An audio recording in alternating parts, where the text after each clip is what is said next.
My name is Kim. I reverted to Islam on the 19th of Ramadan, 2 Ramadans ago. The journey has been up and down for a variety of reasons, but I'm from Canada, so I've been very blessed to have a multicultural background in my friends and my family, and so I think that made me very open to being accepting of a new faith. When I grew up, I was Catholic, and my grandparents were lovely, devoted Catholic, spiritually based people who gave a very good example about how to be present in faith. And over my adult life, I sort of lost touch with religion in general, and then was lucky enough to have whisperings from God call me back into finding myself in faith again. And after searching both the Bible and a variety of different religions, then I was able to make an educated and a very conscious decision to follow Islam. I can't say that I ever had a negative image of the Prophet. I was blessed to have Muslim friends growing up in grade school here in Canada. Long ago, they were it was one of the first Muslim families to come into my area, and she quickly became one of my best friends and still is one of my good friends to this day. So learning about the Prophet's family, on the other hand, was eye-opening to me. And to think of, sometimes I reflect on the knowledge that the Prophet had of what was going to happen to his family, and it makes me sad. It makes me think, as a grandfather, knowing what's going to happen to his grandchildren and their children, and it makes me astonished about his level of peace and his level of compassion and his sheer brilliant and calm nature, because for someone to be able to see that far ahead and know what was going to happen and still be willing to forgive and still be willing to fight, and it's inspiring and it amazes me. I was introduced to the stories of Karbala first through some videos by Sayyid Amar Naqshbandi. When I was preparing to accept Islam, I had a wonderful friend suggest different lectures to look at, and one of them was the stories of Imam Ali. And I adore Imam Ali. I think that my entire life I've been seeking justice, and so when he was the first personality that I was introduced to, it solidified my faith in this religion. Now, Karbala, on the other hand, when I sat through the end part of the majlis, I was devastated. I hid in my room and I cried for about 2 hours, and it was the story of Qasim, and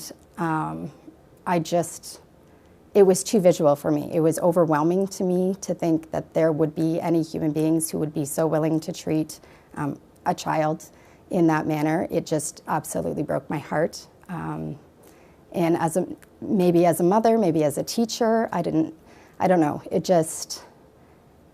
It made me struggle to understand humanity. It made me struggle to understand some of the present day arguments and that the different sects of Muslim face. And you just think, if everyone knew these stories, if everyone understood that these are the things that happened, maybe they could put some of those differences aside and hopefully rise above that and not fall back into the same patterns that had happened at Karbala, because there's no good reason for that to ever happen. So I was lucky enough to also watch some videos by Brother Khalil Jaffer, and he was telling the stories of Abbas and of course the final days for Imam Hussain, peace be upon him. And it just made me feel. It brought back this sense of purpose for me, because while I always believed in justice and I always believed in truth, and so I could immediately, I could immediately understand the teachings of Imam Ali, peace be upon him. When I learned about the stories of Karbala, it gave me a reason to take action. And I think that that was something I was seeking, because for him and the group of companions to have that level of courage and to know going in that the outcome, there was going to be no outcome other than what had happened. And they knew that. They walked into a situation where they knew they would be murdered. And that's a courage that I hope to have someday, to be able to face things head on and not fear what the lasting effect would be on them. It took me a little while to tell my extended family. My mom lives with me, alhamdulillah, so I was a little nervous talking to her. She's Catholic, and telling her and my two children was, it made me a little bit nervous, but I've been blessed with the most understanding and positive family that anyone could ever ask for. And my mom, we only eat halal in the house. We, there's no questioning about why am I doing this? That's never been a question that's been asked in my home. My children will watch me pray, or my youngest daughter has come to some of the iftars for Ramadan and enjoyed it. And so we're very open, and I've always raised my children to find their own faith as it was anyways, and so they are witnessing their mother do that, find her own faith. My extended family, I decided to inform them via email, which for me was the safest way to do it, because it's a very big family and I wanted everybody to hear it at the same time. And they were all very positive. I had some of my cousins ask questions and said that they had themselves gone on, they've looked at different religions to seek personal satisfaction from religion. I have one aunt who only has the best, the biggest heart. She questioned, politely and kindly, and, we had a conversation about the reasons and not the stereotypes of what she understood from the media. And I think that it brought about an awareness to her. And the fact that they realized that I'm not a different person. I'm the exact same person that I was. I'm just, I'm learning to be a better person every single day by following this religion. And so I think that she appreciates that. And I don't force it on them any more than they force, their religious beliefs on me. And we can have very open discussions about things and be very respectful of each other. So it's been overall very positive.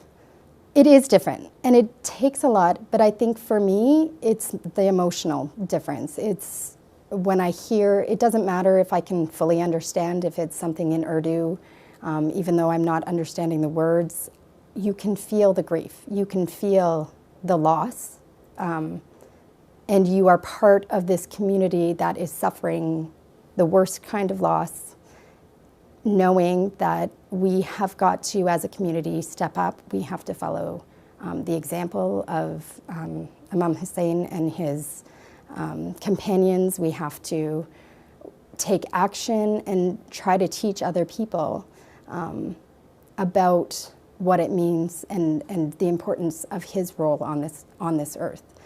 One of the things that had happened during Muharram is that there's a lot of media scrutiny over Azadari and the passion plays that may be put on, and I know that there was a lot of there was a lot of scrutiny done by a certain media group.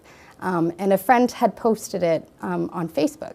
And so, I was new to the religion and I was still feeling a little bit shy, but I knew in my heart that I had to do something about that. So I messaged her and I said, I need you to take that off. I need you to pull that, erase that post off your Facebook page. And, she questioned it and she wanted to know why. And I said, because you're taking that entirely out of context and you're showing, it was like a headline of local mosque is teaching children I think it was teaching children to behead. So unfortunately, they had taken the entire Muharram story, the Battle of Karbala, and they were turning it around, and instead of it being, this is what we're learning about, this horrible thing that happened, they were trying to make it seem like it was a manual for teaching or educating children on becoming terrorists. And I was so incensed. And so when I spoke to my friend, I called her and I explained, and she said, well, why does it matter to you? I said, well, number one, it matters to me because as a human, you need to have the right information out there. I said, but number two, I've also accepted Islam and I am a Muslim. And she was shocked and she asked me lots of questions, but also in that moment, she started to say, well, I never really knew that.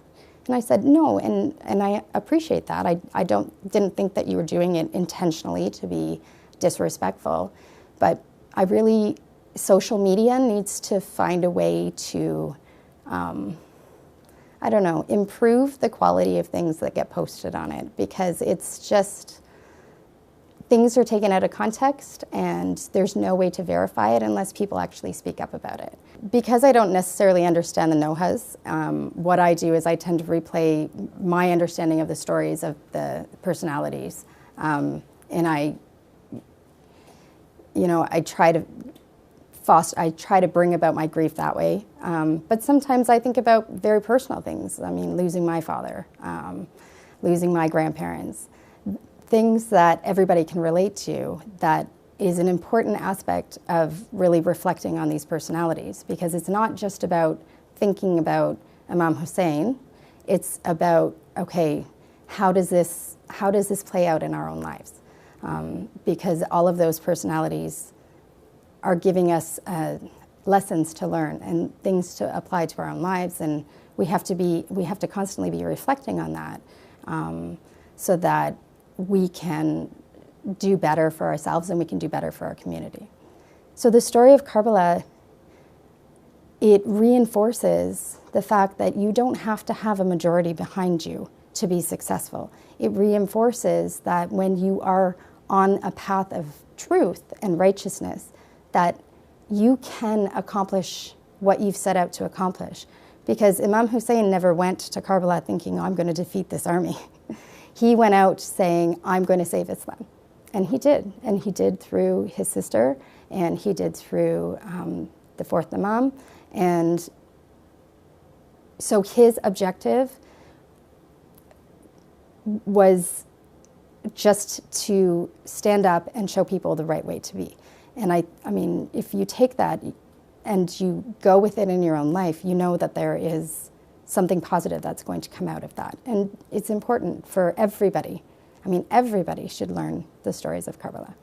One of my heartfelt commemorations is for Sakina when she lies on her father's chest, and I reflect on my own dad, and I reflect on what my children go through with myself and with their father. That story is very personal to me, so it is one that is hard for me to listen to, but I force myself to sit there and pay attention and feel that rush of emotion. So that for me is a huge point for spiritual personal growth. On the other side, there's Zainab, and she's the closest thing that I've ever had to an actual hero, somebody that I personally every single day think, you know, if I can take something from her, if I can, you know, if I could choose to behave in a certain way or rise above the challenges that I might face in a day, then I'm being true to her. Because, you know, the 14 infallibles, we can't be that. There's no possibility for us to achieve that. But Zainab, we can do that.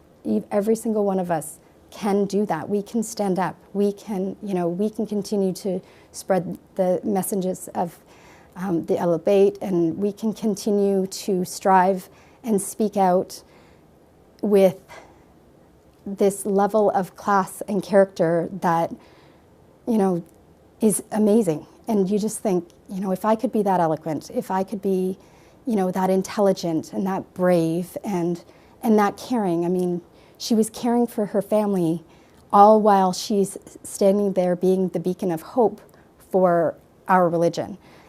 I mean, it's amazing to me. It makes me, you know, makes me want to go and stand up and do things. And so, I mean, there's certain projects that I've decided to take on because of it, because I think, okay, this is, you know, this is what she might do in this situation, providing food to families who need it, and it's done in such a wonderful way that it gets delivered to these people's homes instead of forcing them to come to one location and feel the shame and embarrassment of having to come and get charity, basically. And so we go and deliver it like any kind of grocery delivery service, and I think it gives them a much more positive way to accept that. So that was one of the things that I was inspired to become part of. And the other is at work. I work at a private school, and so some of the teachers, we've decided that we're going to work towards raising funds to build a school in one of the Middle Eastern countries. I've been lucky to find some picture books that I can use to teach my children about Islam and to give them an understanding. I've yet to find anything, I think, that adequately explains the stories of Karbala in a way that they would understand.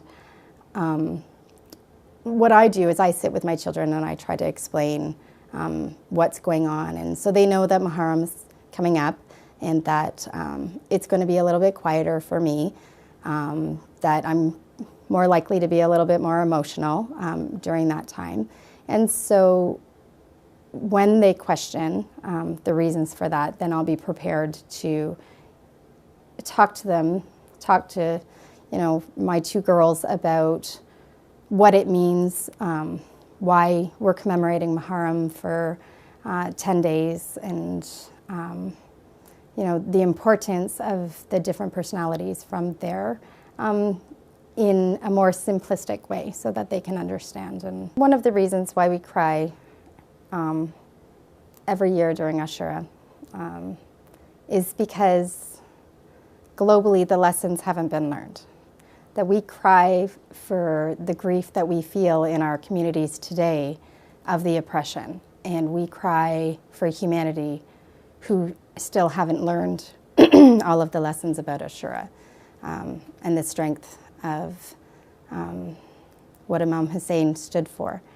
And I think it's important to keep that grief alive so that we can continue to go out and strive to teach that message. Because if we were complacent about it, if we just, you know, it's just another day, it would no longer be important.